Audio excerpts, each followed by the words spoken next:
কাঁকড়া রান্নার জন্য প্রথমেই আমরা কড়াইয়ে পরিমাণ মতো সর্ষের তেল দিয়ে নেব। তেলটি একটু গরম হয়ে গেলেই আগে থেকে কেটে রাখা কুচনো পেঁয়াজ আর কুচনো টমেটো তেলে দিয়ে দিলাম। এবার তেলের সাথে পেঁয়াজ আর টমেটোটা ভালো মতো একটু ভেজে নেব। পেঁয়াজটা আর টমেটোটা একটু ভাজা হয়ে গেলে এর মধ্যে আমরা একে একে বাড়িতে রোজ ব্যবহার করা মশলাগুলো অ্যাড করব। প্রথমে লবণ দিয়ে নিলাম পরিমাণ মতো, তারপর লঙ্কা গুঁড়ো,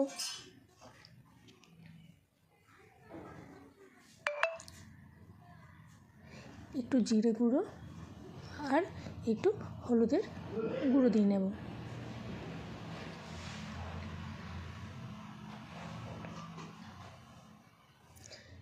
এবার সমস্ত মশলাটা ভালো মতো মাখিয়ে নেব। মশলাটা ভালো মতো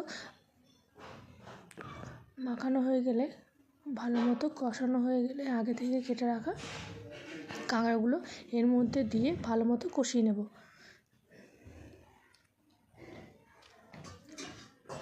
একটু নাড়াচাড়া করার পর কাঁকড়াটা সিদ্ধ করার জন্য পরিমাণ মতো জল দিয়ে নেব।